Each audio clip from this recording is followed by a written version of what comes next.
Hey, All right. I'm rolling. And I'm rolling as well.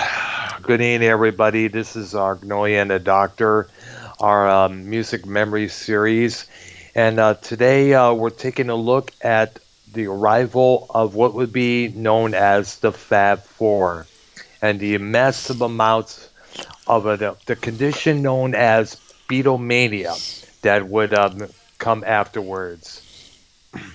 Right. And first and foremost, I want to say I'm sorry for anybody out there that was wondering why was I so late. I explained it everything to Arknolia. I just we'll just put it simply this way: that we had a very much heated argument, and plus we need I'm on for the my phone. computer What do to you get need? things geared up, like the Skype, the OBS, and everything else. There takes a lot longer. I I'm on guess the when I'm phone. What done do you here, I need? should probably close all the tabs here and to start Hello? cleaning out the dang thing again. Yeah, so either that or probably just get some of my computer stuff fixed here, but that would take thousands of bucks there. So which I don't have, sadly. I was going to say you can almost buy a new one for 6 or 700. Yeah, but the thing is, you know how I am with computers, such and such. There, you know, I'm going to try to see if I can get involved with possibly Dave Rose. I should probably message him, since he was willing to come on the program here to discuss the Fab Four here. Of course, the year is 1964. Up at this point, the America was in an emotional slump. In the November of the last year, we lost our president, John Fitzgerald Kennedy, from a gunshot wound in Dallas, Texas, in November of that year. The country was in mourning. Everybody was sad. It was a complete shock all around the whole world there. Not basically the whole world there, but here in the States, people were in mourning. And that also, keep in mind the music, the rock and roll, as many people have pointed out, including us, including me, said that the music scene at that time wasn't really, didn't have that much depth into their work there. Little bland. Yeah, below bland. It was kind of mediocre, put put to say there. There were some good ones out there. I know me and Arknolia discussed a few of those songs and some of those artists, but compared to what would come in the following year in '64, this would really blow the roof off of every household there was. And we're, of course, we're speaking of the condition that still renders today known as Beatlemania. Right. And actually, they had a couple of releases earlier, but they didn't quite do anything. They were on, I believe the label was VJ. Uh, VJ, yes. they were released here. There's Love Me Do and Please Please Me, it's two I remember. And Yes. these songs will show up later on a Capitol album, but Yes. they didn't really get big until 64, early 64. Yes. Yes. And now keep in mind, VJ Records was a small label there that I don't know if it was distributed by Capitol Records here in Los Angeles, Hollywood, California, but they were one of the first labels to issue some of the Beatles' music out there. I think Yeah, one of them was called Introducing the Beatles, or I, I remember they had this one album from them. It was called Songs and Stories from the Fabulous Beatles. And on the back of the album cover, it had this little thing where they had remember photographs of all the four, and with these little heart underneath, and say, place a picture of yourself to your favorite Beatle. yeah. They played Because big on the heartstrings of the young they did. ladies. And actually, the Beatles had a couple of things they did before that. They did an album Hmm. with a guy by the name of Tony Sheridan that Yes, I remember seeing that. Yeah. they did. I believe My Bonnie was one of the songs that they're known for that got released Yes. mainly in Britain, and then Ain't She Sweet, which actually the Beatles did, and that was also in Britain. Yeah, I remember hearing about that album in a magazine that I read. I had a few Beatles magazines that my mom got to me because I was so into them at that time. I got into them kind of like accidentally. It started with the cartoon series that came years after their arrival. Oh yeah, These would picture these were I'm not too sure what production crew was behind these cartoons, but they were the same ones that did one a few for the Jackson 5 cartoons featuring the younger Michael Jackson, Jermaine, Tito, and all the others there. And these were the same guys who I guess also did something for the Osmond brothers as well later on, I guess, because they were considered big at that time. yeah. I think there was 36 episodes, I believe. I don't remember for sure. Yeah, yeah. And I guess all the songs what I was intrigued by, like 8 days a week, no reply, I want to hold your hand, and plus the suits that they were wearing, and most of all the guitars. One of the most things that one of the most recognizable ones for me was John Lennon playing his trademark Rickenbacker guitar. You know, and that And was when. And now later on, my mom got me a magazine. It was a black and white magazine. I guess it was a reissue of something that came out in the '60s or whichever. Had all these stories of fans, wanting to meet them, all the facts, all the stuff here. And one of the photographs was, of course, Lennon strumming that Rickenbacker, and the way he was holding it, it was just like, wow, I dig that guitar. You know what? I'm gonna learn guitar myself. Come to think of it. So uh, which I got guitar lessons and such and such. And it's safe to say that thanks to the Beatles, many young guys out there, guys and gals, started going to a nearby music shop and buying electric guitars of their own, bass guitars and drums as well. yeah, I did the same thing because Hmm. of them. And the Beach Boys played a part, but it was the Beatles mainly. Yeah. And also, along with it, my ma had Meet the Beatles, which was the US version of With the Beatles, the UK version, as we already know, like the back of our hands. This was the official first album that came out on Capitol Records in '64. Their first single was "I Want to Hold Your Hand." I saw her standing there by Capitol, Yep. Hmm. and actually was the And first plus, two tracks on the Meet the Beatles album. that's right, the two first ones, yes. I And from remember what I listening to understand, it. Capitol wanted this to be an all original thing. So the Yes. 11 of the 12 songs on that album were written by Lennon McCartney. Well, Yeah. there's one written by George Harrison. And then Yes. the only one that wasn't is a song written by Meredith Willson. Yes. Yeah, I remember. There was usually that one song written by George Harrison that usually does make the cut, whether it's one or two. Yeah, That's usually how it's they always only been. do Yes. they generally only do one because actually McCartney didn't care much for Harrison's songs for some reason. I don't know why. Yeah, I know. Kind of weird, but that was the way he was. And I don't then know. I guess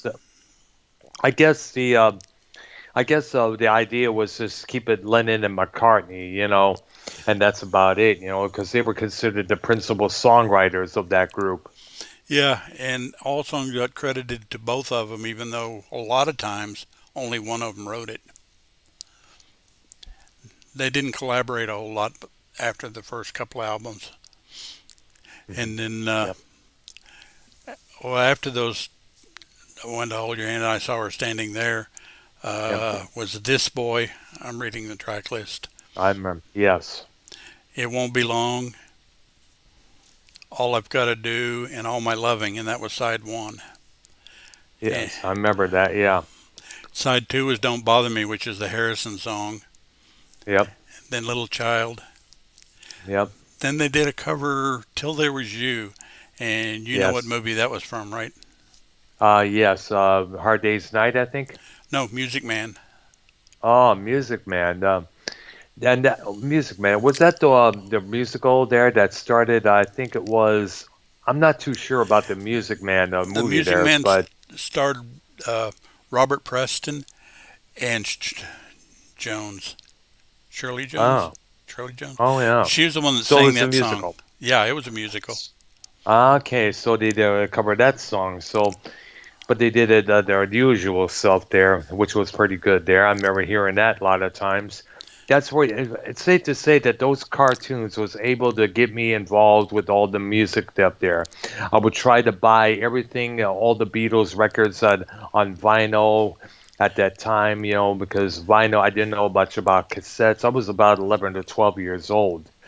And I remember buying them, looking at them, and saying like, "Wow, those instruments, yeah, the suits, the hairstyle they had." But then again, I would try to act like that, but I sadly it wouldn't no can do because at that time around 1977, 78, that would have been totally idiotic. Well, actually, try that in the mid '60s. Yeah. Well, there was a lot of backlash because Oh there yeah. was like, oh, you can't look like that, you can't do this, you can't do that, that sort of thing. Yeah. A lot of that. Uh, but just the way it was at that time. The next one on the track list is Hold Me Tight, and then I Want to Be Your Man, which Ringo Starr sang Yeah. actually. Now, Lennon Yeah. McCartney composed it, but Ringo got to sing one song on the album for the most part, too. Yes. And then the closing song was Not a Second Time. And Yes, I remember that. Yeah. I'm gonna say up front, I don't know about you, but I don't think there's any such thing as a bad Beatles song. Now there's some that No, I I don't don't. like as much, Well, but there was this one that was voted the worst. I forgot which source it was, and it said "Mr. Moonlight" was not that good of a song for them to do there, from what I understand. This is from a radio show I remember hearing on a late Sunday night on one of the local stations back in southeast Michigan. There, I didn't have any problem with that song. That one was okay. I didn't really have a problem with it either, man. Kind of weird. But that Mm, basically was Meet the Beatles. And they had a habit back then of, it didn't start yet, but they occasionally had a habit of releasing singles and not putting them on albums. But way later, Rarities picked a lot of those up. So every single they ever did, every song they ever did, and appears on an album somewhere. Yeah, they usually do. And Rarities, by the way, it was a collection of unreleased tracks and demos that Capitol issued, I guess, somewhere, was it 1980, 81, for what I take it? Yeah, and we'll get to that in a little bit later. And it The, was, their next release in the States was by Capitol was, hey, the Beatles' the, second the album. yes. Imagine that. Oh, yeah. I never had that album, but yeah, I was looking forward to getting that. I know I have Rubber Soul, Magical Mystery Tour, Sergeant Pepper, the White Album. I remember getting the Abbey Road for Christmas. And of course, a couple other that one record I mentioned earlier called that came out on VJ Records. Yeah. Yeah, Now, the second album, excuse me, hmm contains a lot of covers, actually. yeah, because Uh, they did a lot. They did a lot. They did a lot of covers when they were first starting out. Little Richard, Chuck Berry, a couple others there well, the song one and second album was Roll Over Beethoven, Chuck by Berry. Chuck Berry. John Lennon's favorite there. Harrison sung it. Interesting. Nice, really. Yeah, because the listing I'm looking at tells who sang it. The next one was Thank You Girl, which was a Lennon McCartney Yep. composition. Then after that was You Really Got a Hold on Me, which was Smokey Robinson. Yeah, Smokey Robinson and the Miracles. That was originally a Motown hit, and you also got to keep in mind a lot of black musicians and a lot of black rights activists out there. They should really give a lot of credit to the Fab Four because while according to Little Richard, they would have play Pat Boone's version of Tutti Frutti. They would have Little Richard's version somewhere hidden somewhere in their dresser drawers at times. and Yeah, listened to when nobody was around. The Fab Four, however, was like, hey, we love the black music that's out there. Chuck Berry, John Lee Hooker. We love Muddy Waters. We love all these artists, whether it's a Smokey Robinson and such, and we're not afraid to show it or say it. right. Yeah. And so so I fit to say that a lot of black artists out there writing these songs finally got their due when the Beatles started covering those tunes there. I mean, Little Richard even mentioned it that Paul McCartney was the only one who could do the ooh like Little Richard did back in the day. Right. The next track was Devil in Her Heart, which was written by Richard Drapkin. Hmm. Then they followed that up with Money, That's What I Want, Yep. which Which Janie, was an Isley Brothers song. written by Janie Bradford and Barry Gorder Jr. Yep. Another Motown song. Then the closer on side one was You Can't Do That, Yep. Lennon Remember McCartney. that one. Yep. Then this open side two with Long Tall Sally, which was Robert Blackwell, Hmm. Anna Trist, excuse me, Anna Trist Johnson and Little Which Richard. is another Richard, Little Richard cover right there. Right. Hmm. Then they followed that up with I Call Your Name, which was Lennon McCartney. Hmm. And then followed that up with Please Mr. Postman, Robert Bateman, Hmm. Georgia Dobbins, William Garrett, Fred Gorman, Brian Holland. A lot of people And I wrote that guess, one. that was recorded by a girl group. I understand whose I name believe it was the escapes. Marvelettes. I see I there. believe it was the Marvelettes. And then they followed those two songs up with their second single in Flip, I'll Get You and She Loves You.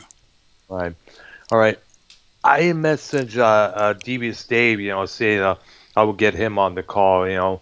He said he's going to let me know on the call. Maybe I should get him on there. First, I'm going to try and get Silver Roll Hunter on here as well because he tried to call me as well during that argument we had there. Oh, Let's okay. see. I'll message him to see if he's ready to roll there. All right. I think the only one I see right now is Devious Dave. Let's see if I can get him in there. All right. All right. I love his tagline there. Batten down the hatches. I dig that. Mhm. Here we go. So I know he spoke up. I already messaged him to let him know he's going to be that I'm going to add him to the call because I know he's excited about doing this program as well. Okay. While we're waiting Hmm. for Go him, ahead. I'll mention the next album was A Hard Day's Night. The Uh, soundtrack. yeah, Yeah, and keep in mind the original, and keep in mind the original for soundtrack for that album. What came out on the label that's I don't know if it's still functioning or whichever. It was called United Artists Records. right, Yes, and it was the soundtrack to their first movie, directed by Richard Lester, filmed entirely in their native England, and it's like it was like a little something like add bits of British humor added here and there. right. Lots of it there. Now the storyline is that the Beatles are supposed to do a song appear on a TV show, and they're getting all geeked up there, and all these little mischief things happening, and this behind the scenes there, whether it's with Ringo or this old man there that's involved who likes to start shit, like kind of like Well, I believe that was like a McCartney's troll. grandfather. Yeah, I remember that. Yes. And he likes to start things so get people riled up for this and that here, blah blah blah and stuff. Now, all the songs in the release I'm looking at were Lennon McCartney compositions, no covers. I see. Uh, In and fact, also there's keep no in mind, Harrison song. wow, that's something there. And by the way, you also keep in mind the original Hard Day's Night soundtrack also features some instrumental scores as well, including a more jazzy version of the title cut. Right. Yeah. Uh, And now for see what you think of this. Capitol Records capitalized on that by putting out something. It was a thing called Something New, which one side was basically new songs and five songs on the second side from the Hard Day's Night movie. Yeah, and And we'll some get to that people album labeled, next. yeah, because it was considered part ripoff when you think about it. Yeah. Under the many critics and writers at that period. So, Well, let me read you the and track listing on A Hard Day's Night, the version I'm looking at. uh-huh. A Hard Day's Night, I Should Have Known Better, which was a single. Hmm. If I Fell, I'm Happy Just to Dance with You, and I Hmm. Love Her. Tell Me Why Can't Buy Me Love. That's side one. Uh-huh. Side two is Anytime at All, I'll Cry Instead. Things We Said Today. When I Get Home, You Can't Do That. I'll Be Hmm. Back. Yes. Now, is this the UK version you're looking at? Yeah, because Ah, because The American version yeah, isn't even listed in what I'm looking at. I see. Because, like I said, the American version included some instrumental scores, Right. in between the songs there, and I don't recall. Yeah, I You actually have that. can't do that not being in the included in the movie or the soundtrack. Right. Now the soundtrack they picked up some songs, but again, the next album that you talked about, something new, Yeah, uh, was followed that up, and it did pick up a lot of the songs. yeah, it's five of them, of course. Side for the second side there. Yeah, and they said that on this one, all tracks are Lennon McCartney, unless I tell you otherwise. Hmm. Okay, first song I have here is I'll Cry Instead, then Things We Said Today, Anytime at All, When I Get Home, Slow Down, which was written by Larry Williams, Uh-huh. Matchbox, which was written by Carl Perkins, Oh yeah, another influence on the Fab Four. They loved what was doing just as well, including blue suede shoes and others. right. Then side two was Tell Me Why, and I Love Her, I'm Happy Just to Dance with You, If I Fell, and the German version of I Want to Hold Your Hand, Come Give Me Deine Hand. Ah, that'll be interesting to play. We don't really hear the German version that much, but it is interesting when we hear songs, in a different language here. Oh, yeah, definitely. Mm. So, did Dave ever show up? No, I don't think he ever did. I guess as I said, he was unavailable. He did say that he'll let you know when he is ready, and I guess he's not ready right now at the moment. Okay. And Super Roll Hunter is not available at this moment. I tried to see if he was around, but sadly, hopefully about probably later on we'll get him on the call if he's available there. Then they followed this up with Beatles for Sale, Oh yeah. which that had 14 tracks on it. Hmm. And essentially, except for ones that I'll mention, they were all written by, well, we'll just say that. If Unless we say otherwise, it's Lennon McCartney. Uh-huh. Now, was this the original? What? Now, is this the Capitol version or the Well, I'm trying to hit the Capitol versions, and I think I hit the Capitol version, but I'm not sure. ah? Uh, side, side one, song one was No Reply, followed Yes, by I'm a Loser, Babe, yes. Babies in Black, Rock and Roll Music, which was written by Chuck Berry, so that was a cover. Mm. Yep.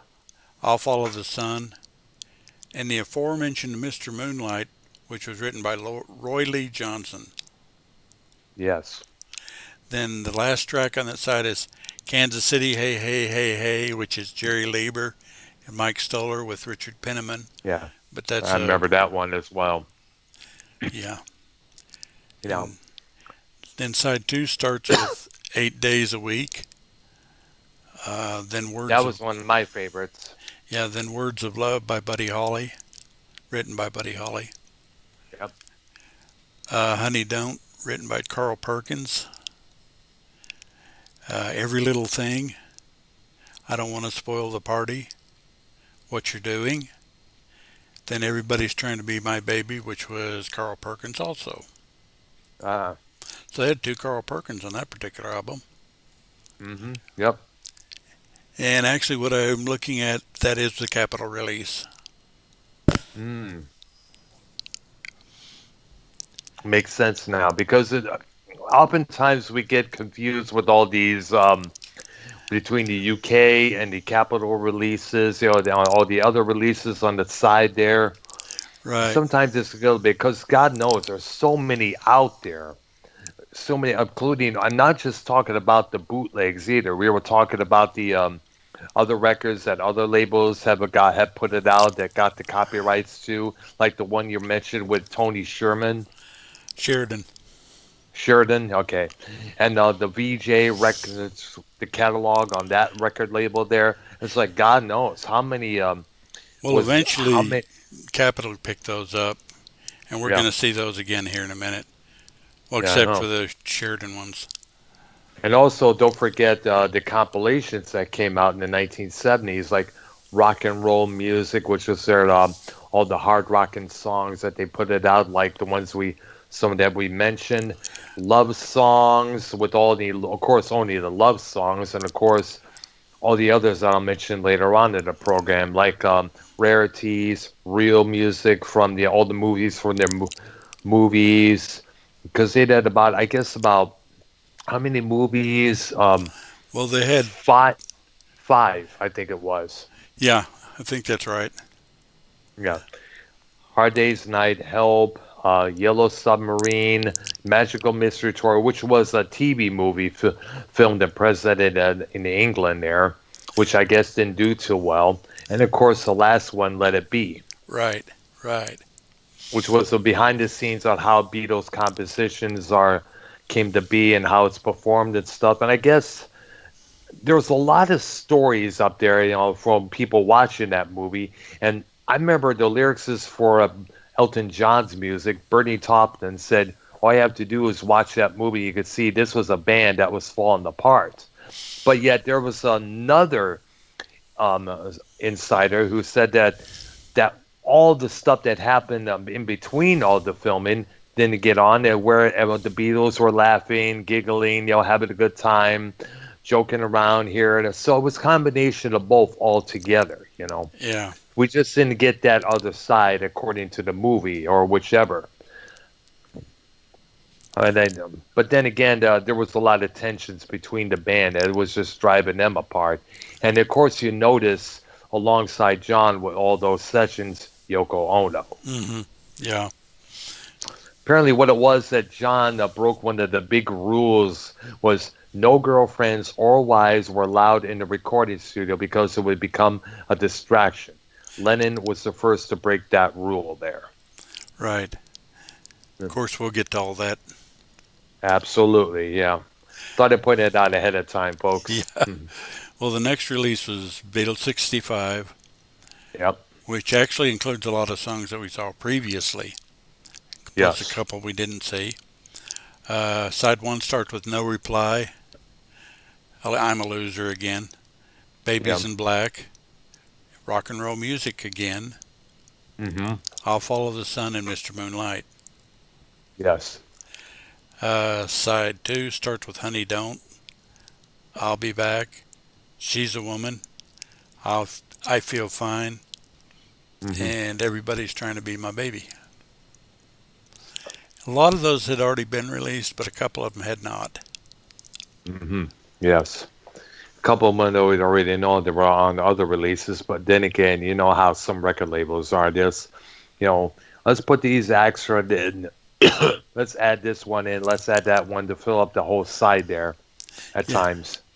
yeah, it's kind of like, well, we'll do one or two, and then And back then, it was capable of putting about 10 or about 7, 6 or songs on one side because at that time, the time limit for those songs at that period was usually about 2 or 3 minutes long and over, or right, 4 minutes long. That was about it. Because these were, I mean, compared to the length of albums that are out there today, which go way over about 80 minutes, If it's a single disc, sometimes it's sometimes it goes over an hour. Back then, a regular Beatles album, known by the time length of the songs included, would usually about over 30 minutes. Hmm. Yeah, they were short back then. Very short. In fact, the U.S. version of the Help soundtrack was about just about close to 30 minutes when you think about it. Yeah, well, we're gonna do Beatles six next, Yep. which was their their sixth Capitol release. Imagine that. And there's some repeats here too. Casey's raw in the chat. Still want to come on, dude? I know you mentioned you were unable to because of you being exhausted from work there. What's up, guys? He said, "Yep, yeah." So I'm waiting to see if he still wants to participate, even though I'll leave it up to him. Go ahead, Arky, Okay, on the the next one is Beatles six, yep, and again there were some repeats on this one. Uh, Kansas City, hey hey hey hey, yep. 8 days a week. You Like Me Too Much, which was a Harrison song. Bad Boy, Larry Williams. Uh-huh. I Don't Want to Spoil the Party. Words of Love shows up again. And then on side two, it's What You're Doing. Yes, it is. Dizzy Miss Lizzie, which was again Williams, Larry Oh Williams. yeah. You Then make me, which I guess Little Richard did as well, if I'm correct. I think so. Right. And they followed that up with Tell Me What You See and Every Little Thing, which closed that Yeah. album out. All right. Then they released Help, which The bu- was, the second movie that they did, also directed by Richard Lester. This one had a more kind of a more serious plot to it. Not really that was serious. It still had its elements of British humor added. And some sort of priest or an underground religion or something like that. Was going to sacrifice this lady, but until she knows she does not have a certain ring. Turns out the lady gave that ring to Ringo Starr, the drummer, and to spend throughout the whole movie, whether this location, that location, this tribe or this cult is trying to find Ringo to sacrifice him as long as he has that ring in his possession there. And they almost succeed at nearby a beach there, but however, the other rest of the Beatles come in and stop that on such and such and such.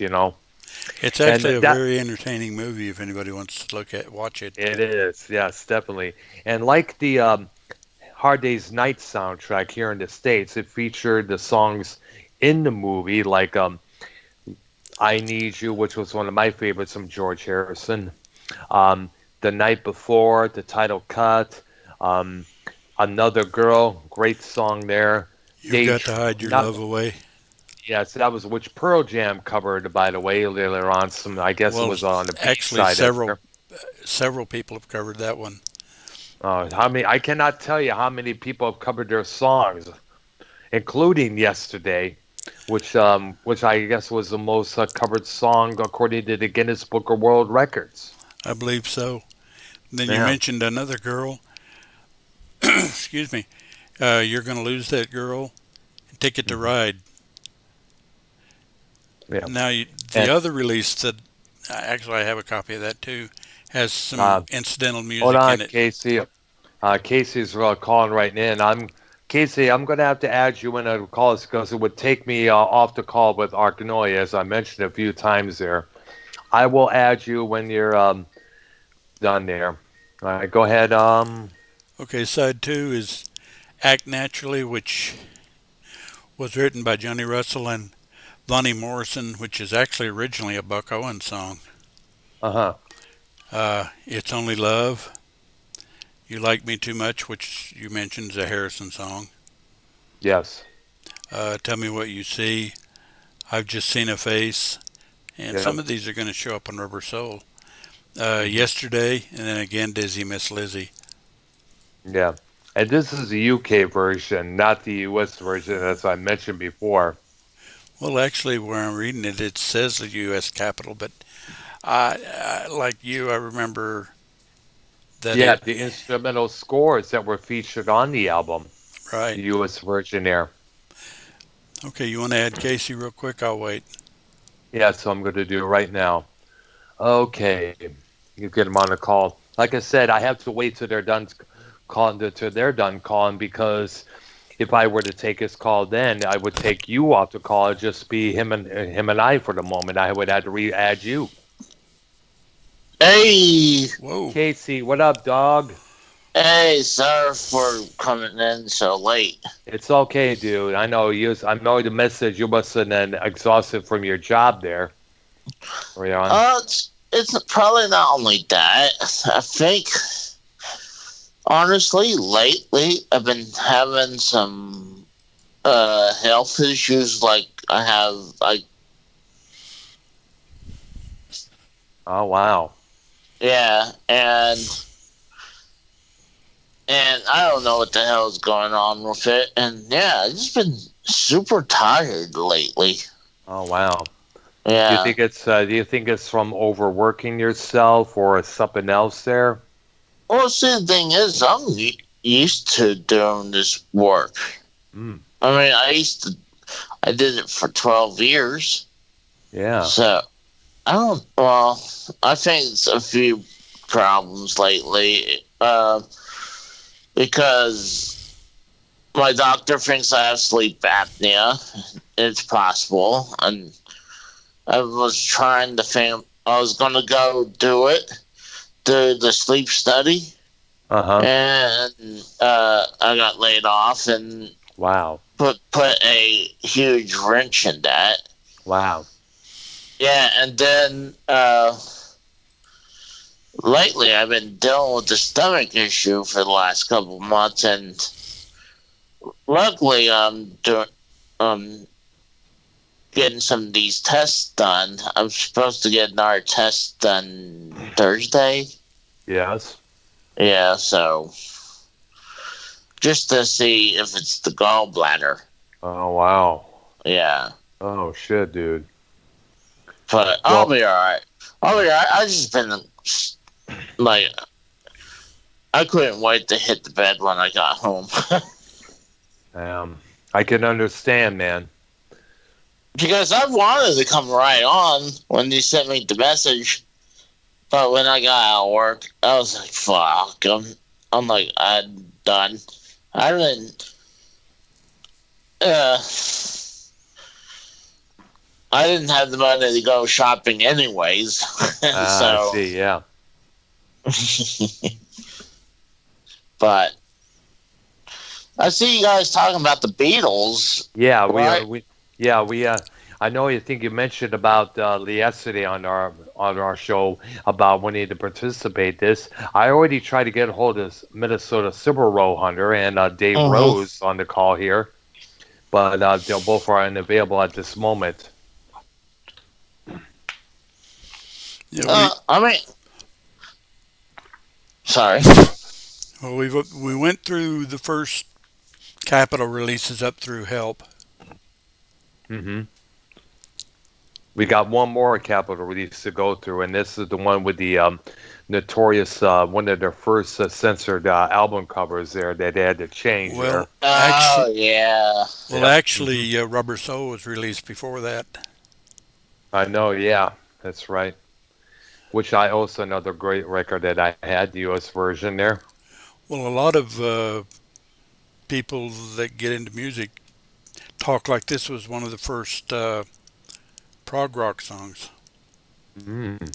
because they use a lot of Is, the elements of prog rock. Oh wow. Which one is was it? that? Oh, sorry. Go ahead. Rubber Is Soul. it true what they do with some of the censored covers is that they plaster the picture over it? Yeah, They because did that with I had a they friend that did had that with that. the original. I had a Yeah, friend that had that and copy. mhm. Uh, I thought that's what happened. I was like, am I right? Didn't they plaster a picture over the cover? I mean, that's how bad. No, that sounds kind of lazy instead of just remaking the cover. It's like, oh, just plaster right over it. Well, I they had think that already was more released that. it, and it was in stores, so they did a real quick recall to go whap and put them back out again.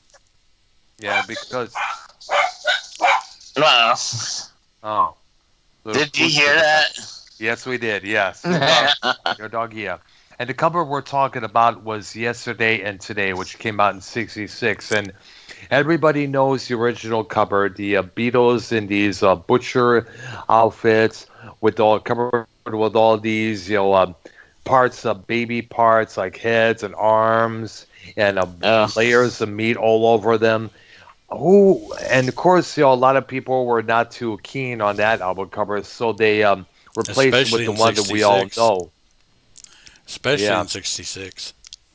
Nowadays, no exactly. A lot of problem. things like yeah, exactly. You could look at all the bands at Cannibal Corpse that put it out throughout the years, and they were way grotesque than what Yesterday and Today was.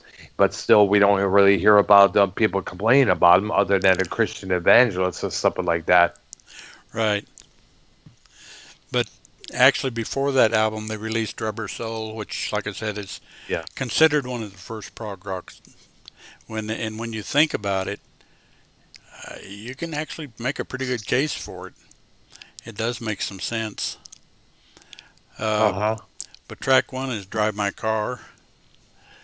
Yep. Track two is Norwegian Wood, which is obviously Lennon written. Yeah. And Which, that by the way, one's, is this is the UK version, right? it's not supposed to be. Yeah, actually, because I remember the American version I had started out with "I've Just Seen a Face," then Norwegian Wood, and then it goes on with songs like "Think for Yourself" and "You You Won't won't, See Me," Nowhere Man.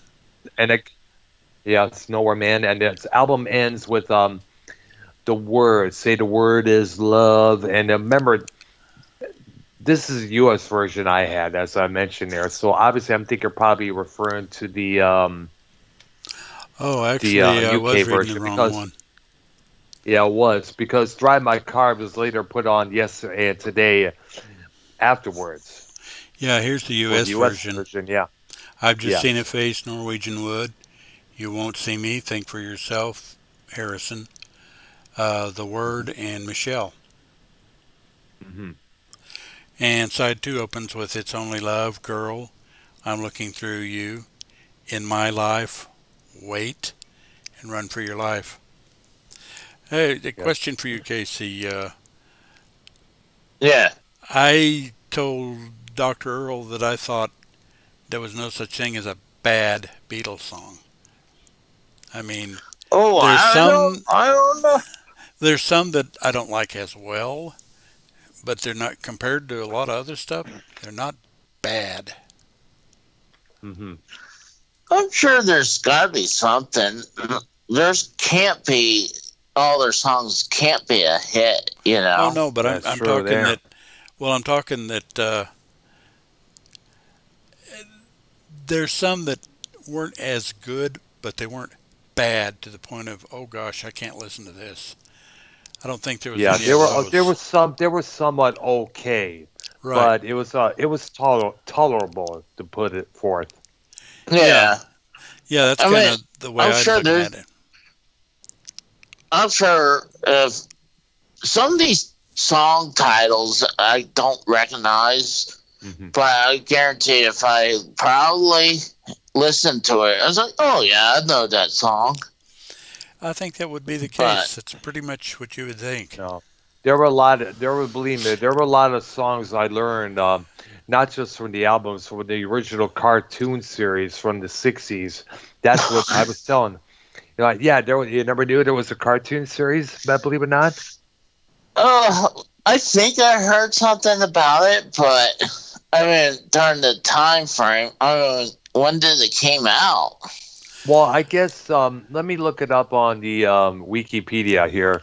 Um, I remember they came out in this. I think it was after the one, two, I want three. to I don't say the know. 70s, but I could be wrong. That I mean, that would be about right. I mean, All right, let's see here. It was a animated television series featuring representations of the Beatles. It originally broadcasted from 65 to Whoa. 69 on ABC in the U.S. wow. So, and later, and That was I unexpected. discovered it actually. Yeah, it was.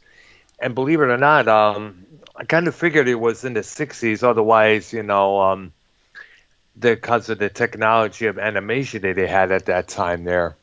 Right. Yeah. Really? True. I mean, they had cartoons back all the way back then. I mean, shit. I think they even had like what the Flintstones and at Flintstones were least the 60s. Flintstones. Uh-huh. Yeah. Well, Each yeah, when you episode look at had it. What's well, Go when you ahead. look at the cartoons, I mean, the Warner Brothers ones came out in the 40s. They've been around a Yeah, true. long time. Oh yeah. So it shouldn't shock us. I mean, that they had it during the '60s. I Yeah. mean, for the Beatles. Yes. Yeah. The songs, by the way, that they used in these cartoon episodes were taken from all the albums up to Revolver, as such as non-album singles such as Penny Lane and Strawberry Fields Forever. The German version, of course, included the song "Bad Boy." The German language version, I think it was German version of "I Want to Hold Your Hand" and "Long Tall Sally" as Right. well. Now, the series depicted the band in their early mop top and suit look as back in the Hard Day's Night period.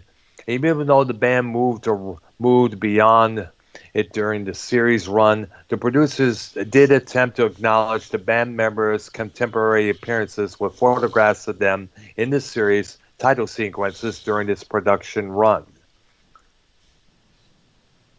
Now, of course, I'm trying to look at let's see what here. Now, when I saw the series or those cartoons, it was on a syndicated local TV station around the afternoon. That's Right. what really got me hooked. So after school, I would turn on and check out more of them as well. Each episode had a name of a particular Beatles song, and the story is based on some of its lyrics in some of these episodes and played at the same time in that episode. Now, the original series was originally broadcasted on MTV back in 1986 and 1987 and on the Disney Channel in 1989 on Fridays at 5 p.m. afternoon. Huh, that's It interesting. was considered a historical milestone as the first weekly television series to feature animated versions of real living people. But then again, I think I'm trying to find out the company who distributed these cartoons, because I think they also did a couple for the Jackson Five as well as the Osmond Brothers, as I Oh mentioned my earlier. god! Yeah, Wow. yeah.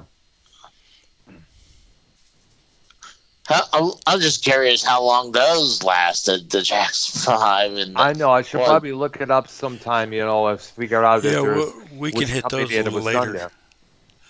But there were, Yeah. I Well, I got believe, a quick question. yeah, I got a quick question for you guys. Yeah. Talking about the censored cover. Do you think that could come out today's age, or even let's say, absolutely. I think so. Yeah. They Absolutely. were they. Yeah, because nowadays everything that kind of stuff back then is like a no big deal now. Let me give you. yeah, It did come out actually inside the gatefold of the Rarities album back in 80 81 there. yeah, And plus you got to remember they did this. The record label did the same thing for Leonard Skinner's Street Survivors. You remember the original cover for that record there? It featured one of the members, Steve Gaines, the guitarist, one of the three who perished in that plane crash. He was backed up. They were walking towards the streets while buildings on fire, and in the image towards the back, it looked like Steve Gaines was engulfed in flames. So I out of had that respect, cover. they decided, yes. So out of respect, they decided to change it to the band members with a big black background, which is the title up above there. And I guess now with the remastered and reissues of all those records, they decided to bring that original cover back. Yeah, they're a little different about that kind of stuff nowadays. Yeah. Well, the problem I think is because all these people are, they get so sensitive about stuff so quickly, especially today's age with, Yeah. This all the covers the thing. like people being so political correctness nowadays Yeah. that I mean, I don't even know. What about that? God, what's that one cover with the kid, that baby in the swimming pool one? I mean, do you think they could pull that again? Yeah, Nirvana. You think they could pull that again? I do not know. It all depends on the timing on how they are able to present the cover there. Because but I like to see how these people react to the Dwarves album, Blood, Guts, and Pussy. I don't, if you ever saw that album cover, Casey? No. It featured a couple nude women and a nude midget, all with blood splattered over them. Many record stores refused to stock that album on their shelves. There was an a female punk group called Inside Out that I knew. They were talking trash about that album cover alone. See, I can understand that, but I'm like, goodness gracious. Yeah. But at that time, you got to remember, covers like that are meant to cause controversy, and we all know the three C's, and we all know the three C's of the entertainment industry. Controversy creates cash. Yeah. You can imagine how many amounts of copies the Two Live Crew album, as nasty as you want to be, sold when they started getting press and getting a lot of criticism from all these religious activists and being put on trial in Florida during that period. And you can imagine a couple of years later how many copies of the first Body Count album sold when the song Cop Killer got called out. True. Yeah. Works every time, no matter what. It worked for Ozzy, it worked for Madonna, it worked for Judas Priest, it worked for Ice-T, it worked for everybody, even in TV as well. Remember when Roseanne Barr screwed up the national anthem years around that time? Oh, God. Yes. The ratings for her show at the time went through the freaking roof because of that. Well, I guarantee you she did that shit on purpose, though. Mm-hmm. Kind of like the Janet Jackson thing in the Super Bowl, the wardrobe malfunction. Oh, maybe so, maybe yes. Well, yeah, because I mean, he literally grabbed a piece off her costume. Yeah, and she had a nipple shield. Yes. I'm like, what's the chances with all that to happen to be linked up together? Yeah, right?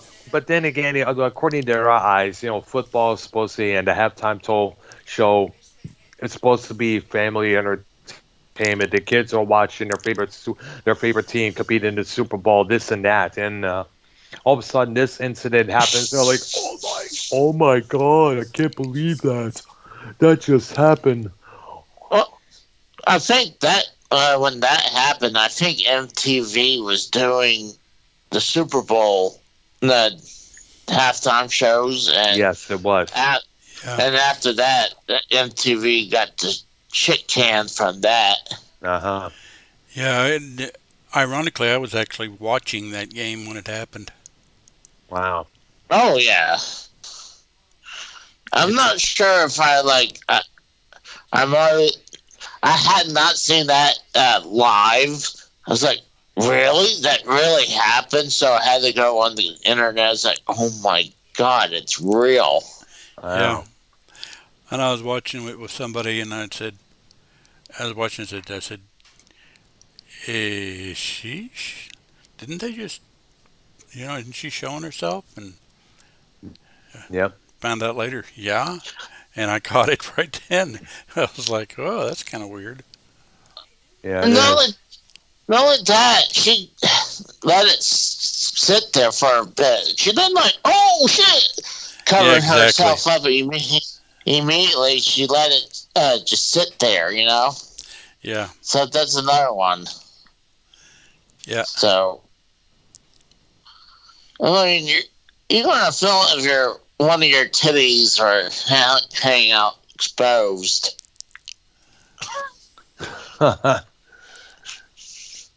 But yeah. That was all. I think, Obviously, when you see it, it was all planned. Yeah. oh yeah, Yeah, I know Rush Limbaugh said on his talk show they were probably high fiving each other as soon as he got off the stage there. Yeah, yeah, because they pulled one over. Yeah. So they but got go you ahead. figure if MTV got shit canned for that, you figure they should at least sued those two for losing such a big gig like that. Yeah, but it Well, keep in mind, acts things like feats and stunts like that do have their repercussions. right. Yeah, Yeah. but like, good, you lose a whole gig because 200 people went rogue on the halftime show. Yeah.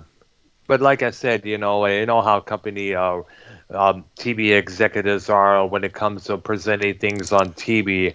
When things happen unexpectedly, they're going to be like, "Oh my gosh, we cannot present that." I mean, like, it's not the first time. We discussed Elvis Presley. We discussed Jim Morrison saying the word "higher" from "Will Light My Fire" on the Ed Sullivan Show.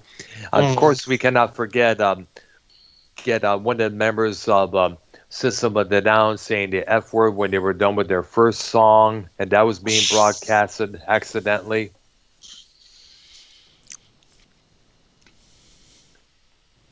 A lot of time, you could sometimes you could get away with it, but even though you could try to, there's always going to be those repercussions. Oh Look at yeah.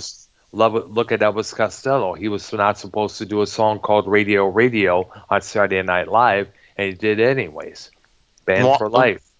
Why is that? Uh, why couldn't he? Well, I guess the song was a jab at the radio and the TV industries. Repeating the same stuff over and over again.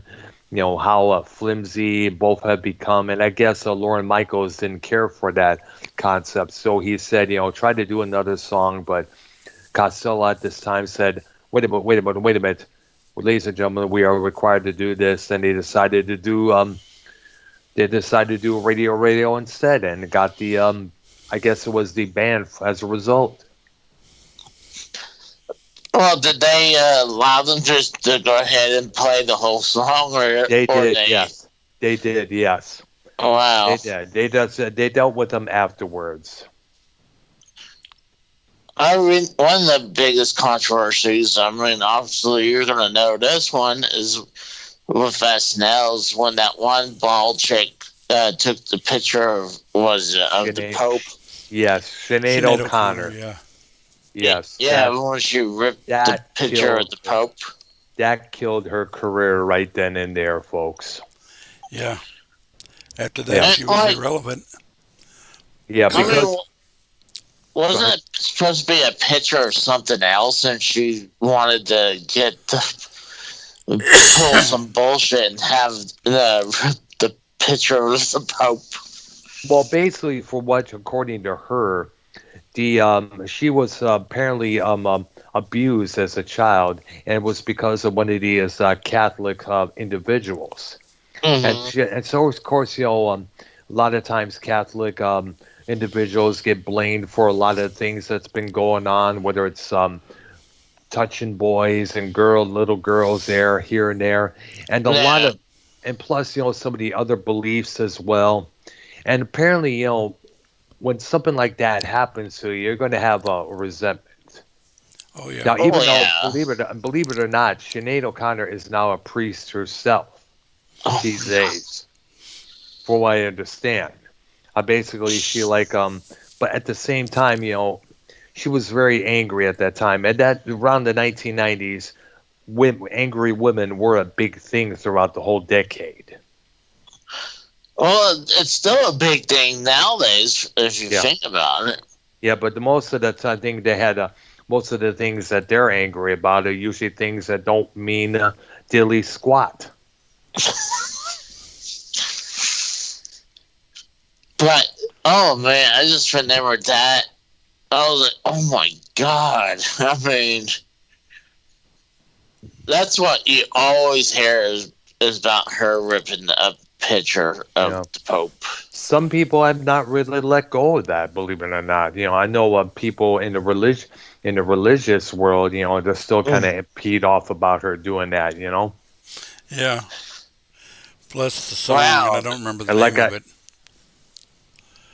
it was the Prince cover of "Nothing Compares to You" a couple years earlier that put her on the map there. Only it shocks me if they still harbor resentment from that. Yeah. For God, was it well over 20 years, maybe 25 years, give or Well, it take? was well, it was back in 1992, if I remember. Yeah, So when almost that 30 happened. years. I mean, good God. Yeah, yeah, I mean, but then again, you also like keep in mind that some people do some they do harbor some form of resentment now and then. hmm Yeah. Another example would be Andrew Dice Clay. He spewed a few foul language on there during his stint on the MTV Music Awards. That shocked a lot of people. The executives vowed him never to have him on any program ever again. Right. All right, so let's go back to our discussion on the Beatles. There, we covered Rubber Soul and Yesterday and Today. There, Well, we didn't did you really talk we didn't really cover cover? Yeah. yesterday. The I'll Oh, try go right English. ahead. My apologies. Go ahead. The U.S. version? Yeah, I'll try English this time. Okay, good, good. Okay.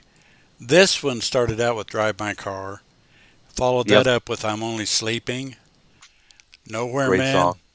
Yeah. Dr. Robert. Yesterday. And Act Naturally was on this album. Yep, which was sang by Ringo Starr. Right. And then they had And Your Bird Can Sing on side two. Hmm. If I Needed Someone, which was the Harrison composition per album. Uh-huh. We Can Work It Out. What Goes On, which was Lennon McCartney's Starkey.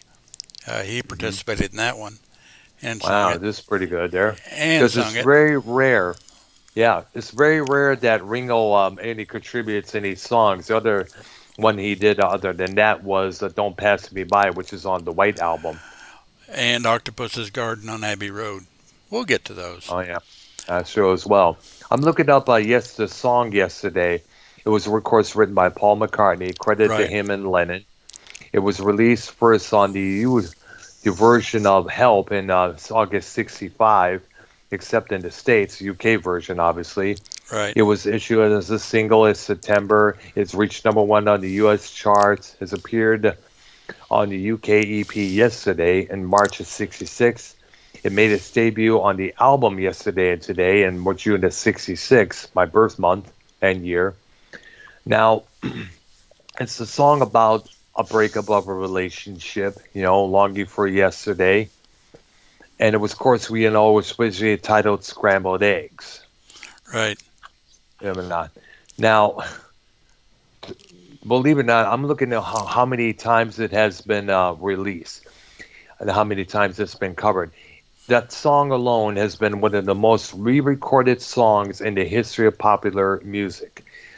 It's in the Guinness Book of World Records, stated that by January of 1986, 1,600 cover versions have been made of that song.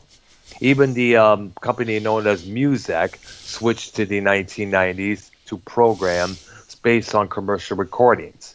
its inventory grew to include about 500 covers of that song. Wow, Wow.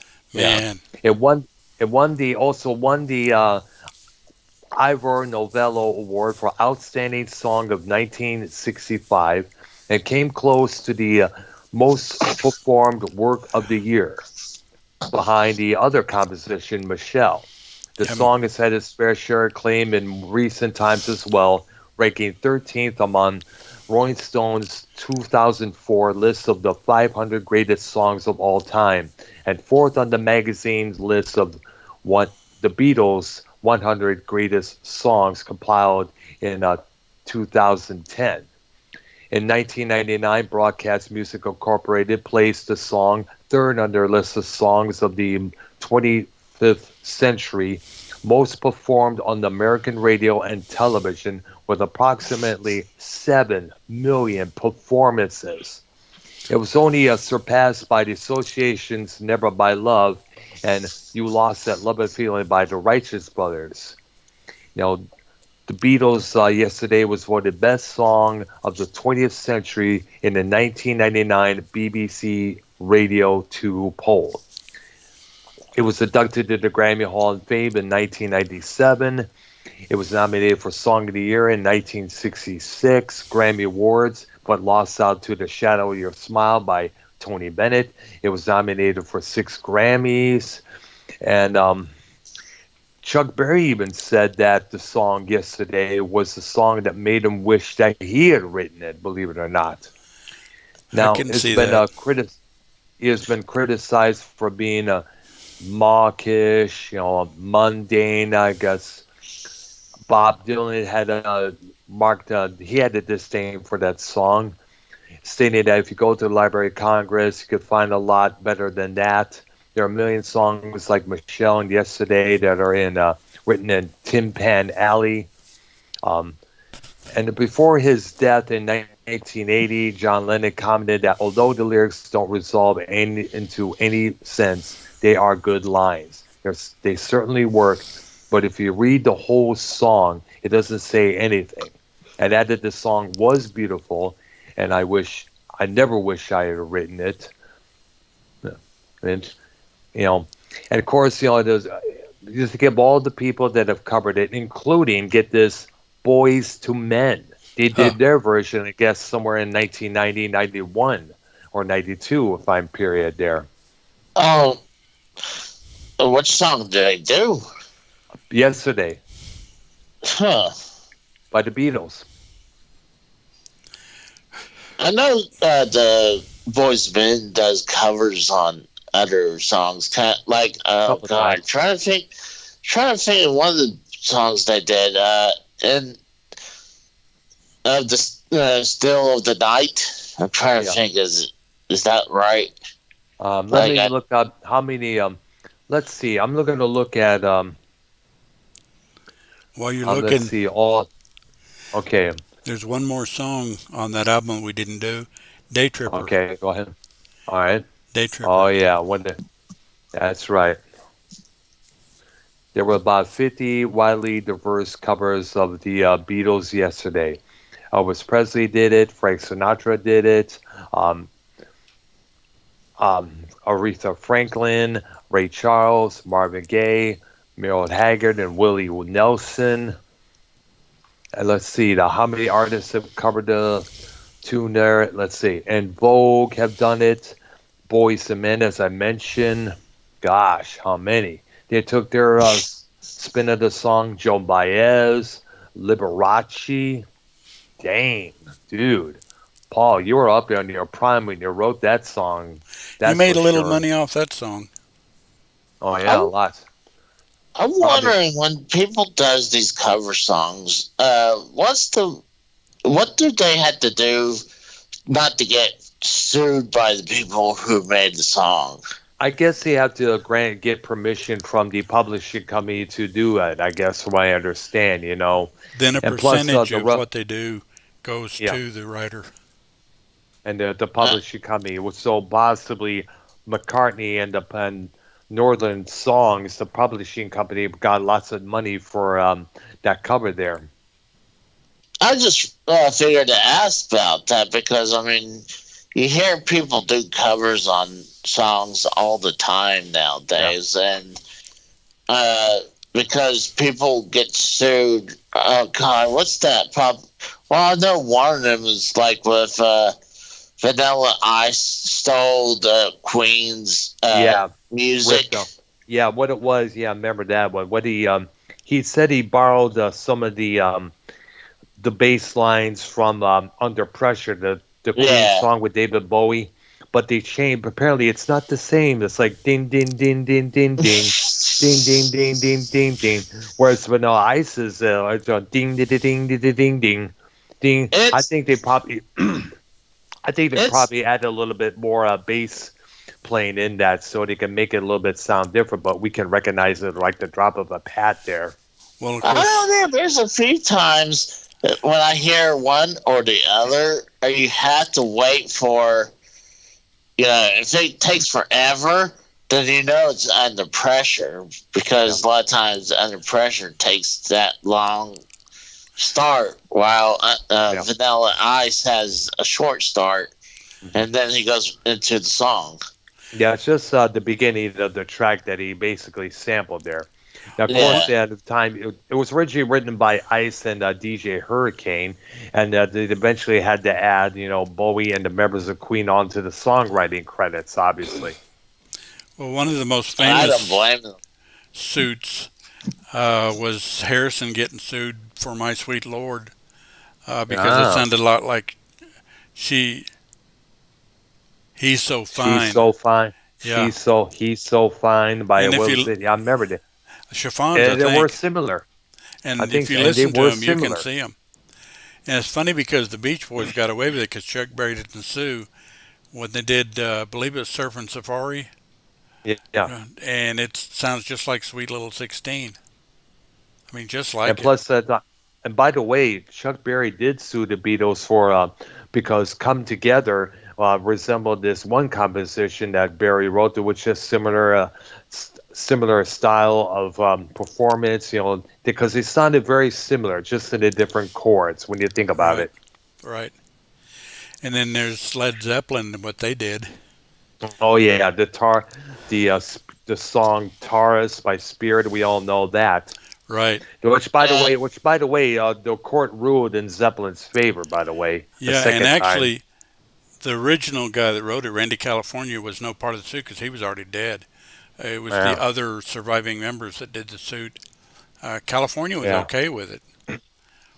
Yeah, I guess so. Because I remember reading on an album, because I'm a Spirit fan, I remember reading on one of the albums that he mentioned that and said he was honored. And it didn't bother him at all. Yeah, I know. But then again, that's the same. But I guess Jake Holmes, who did the original Days of Confused, now feels the same way. Even though he took the Zeppelin to court because of the Jimmy Page interpretation of that song there. Yeah, which ironically, that song was also done by the Yardbirds. Yeah, on their live album. Yeah, what they did is the Yardbirds. What they did is they recorded Jake Holmes's version for I guess they never recorded it for a studio album. No. They just did it live, and that was about it. But they when the Zeppelin got going and started recording that first record, they decided to change up add some few lyrics there, but keep the Yardbirds version as it is, Right. Because you look on YouTube.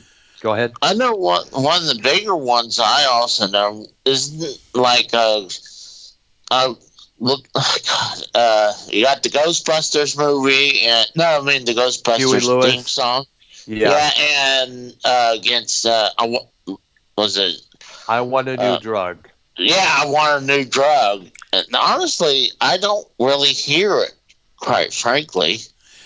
I think you got to listen to the chords and how it's pronounced. Dun dun dun dun dun dun dun dun dun. Whereas Ghostbusters like dun dun dun dun dun on a different chord scale.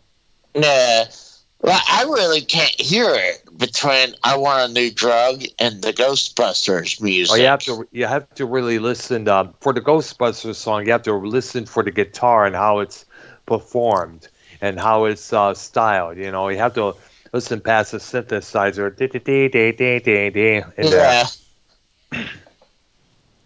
In a lot of these cases, there is a little bit of stretching going on, but you can kind of see some similarities if you really listen. Yeah, there's so many there's so artists did that all the time, and some of them still do, I guess. Which So, is not even. hey, it's like, hey, that sounds way too close to our song. Well, there's Sue. Yeah, but I think probably some of them may sue just to get their names in the spotlight there a couple times. I know there was a lawsuit against Mick Jagger for one of his solo compositions, and we can't not forget the Bee Gees, their song "How Deep Is Your Love" was they were taken to court because it ripped off somebody else's song there, which the Bee Gees lost, by the way, in which Barry Gibb, shouted out, "Lies! I don't believe it." Well, usually when this happens, what they get percentage of it, and I they think get so. Yeah, credits. I think so. I know that on the newer versions of the Led Zeppelin first album, it says credited as written by Jimmy Page, inspired by Jake Holmes. Yeah, yeah. And a little tidbit on the Yardbirds is it was supposed to be the new Yardbirds, and then Yep. Jimmy Page changed He everything and brought in thanks. everybody Of course, else. yeah, it was going to be the New Yardbirds with Page as the lead member on guitar, but then again, the Who's Keith Moon made a remark that the band would sink like a lead balloon, and that's where the name came about, and it's just stuck till then. I just realized something. I was also supposed to do something with the Rose. I was like, With David Rose, yeah, I tried to get him on the here. I let oh him no, go. this is a different. It's the Rose Gaming. I was like, Ah, and I okay, I just see. realized that, I thought you but were talking about I thought you were talking about Dave at first there, because we nah. tried to get him on the call there. But I'm sure I can do a rain check on with him another day. All right, all right. Well, we're going to probably continue our Beatles discussion on this coming Oh yeah, we just Thursday got the there. revolver, Yep. Mm-hmm. Yeah, but then we which is need to spend considered some, and we need to spend some time on that one. So let's save that. let's no we could, well we could probably do that. I'm thinking about this. We could probably do a revolver now, and then on the next Thursday night we could start with Sergeant Pepper. You want to Does do that that, or sound just good, go? Ark? You want to do that, or I just go was ahead I and? was just end the show, and we'll start with the revolver on the next one. Yeah, let's do that. Okay, we could do that. All right, because And then let's see tomorrow what night that. we're going to go Yes, over Miami Vice. yes, on Oh their shit! TV. Yes, definitely, because we got a lot of memories on that show. That Well, doctor's the going to only need some help on that because I didn't ever watch it. I've yeah, just read about it. yeah.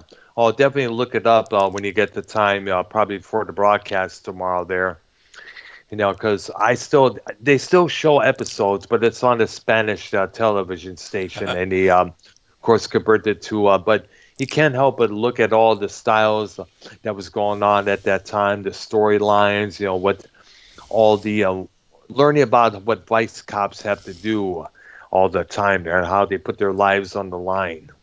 Right. Yeah, definitely. So definitely, Thursday night at about 5 p.m. Central Time, six Eastern. Definitely, we'll continue our Beatles discussion there. And Casey, you're definitely welcome to join in on that as well. Yeah, Absolutely. I enjoyed talking to you guys with these. The only thing is, I'm not a big time. Well, I love music, but as like the history of stuff, it's kind of like that's beyond me. Mm, Well, see, that's that's why what you I'm need here to for. listen. That's why you need to listen to us. I was, Yep. I was there, so It's not like this is new material for me. I was learning all this from magazines, liner notes on albums, and from interviews and other stuff on here and there. Because I'm just one of those. I mean, my parents used to collect those records all the times, but I'm one of those people. I just listen on my phone with all the music nowadays. I see. Yeah. So I mean, the history. I'm like, it's just above my head. Well, we're going to spend a long time in the 60s because the 60s there's a lot of root there for all the music. Yeah, a lot of experiment. A lot of people are experimenting on a lot of things there, here and there. People are starting to become of their own nature, other than being under this umbrella there. And so there was a lot of things coming out that still today seems a lot more wild and diverse in compared to today's standards. Absolutely. All right, all right. All right, so I guess this will be a conclude our part one of the Beatles there, or the Beatles discussion. Yep. All And right, we'll and do to we'll part two on Thursday.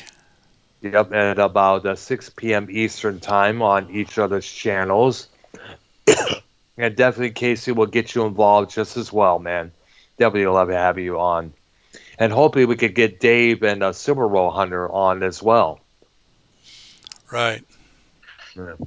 Yeah, I love coming on your guys' show.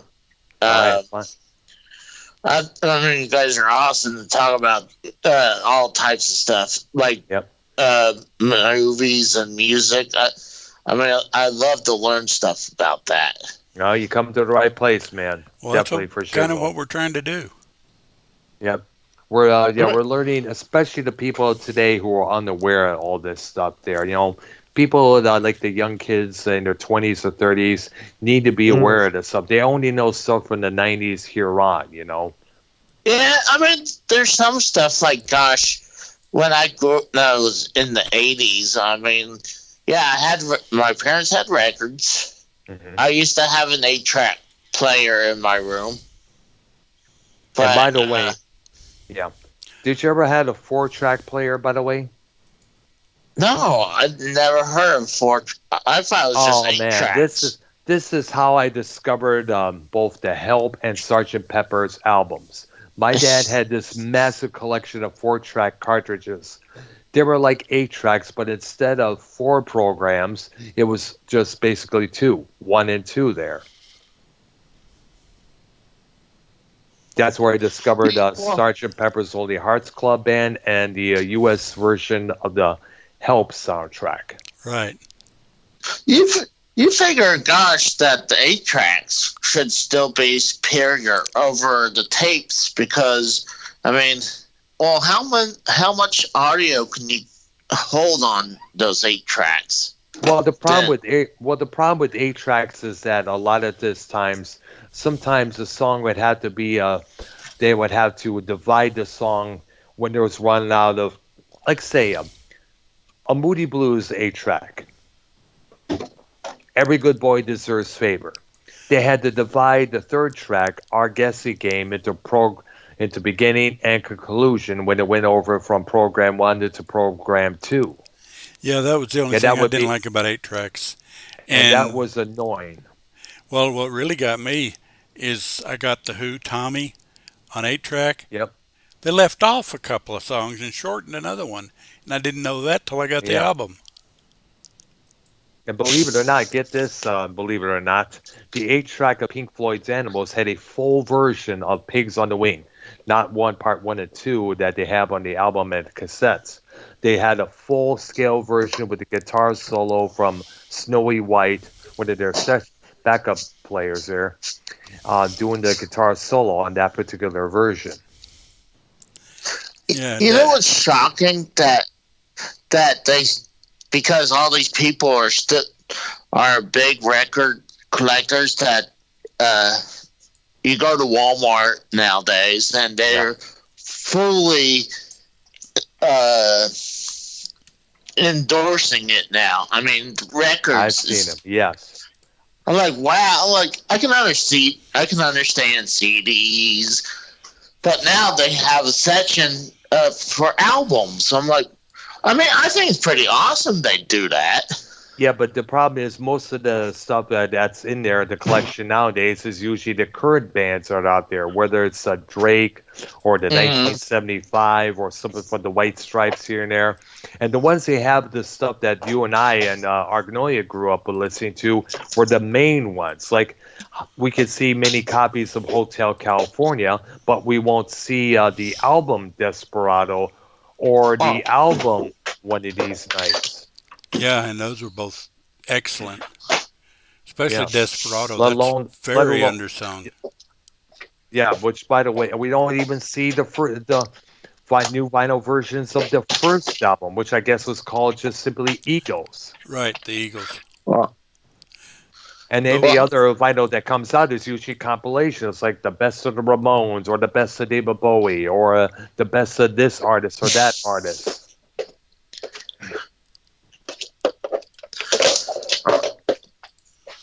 sorry I'm making so much noise. It's okay. yeah, what are Like, you the doing only, over there? I was going to ask myself, man. Oh, I'm trying to set up chargers for my phone and laptop and shit like that. I see. And I just totally forgot about it. Oh, I see, man. Because, yeah, my phone's about dead.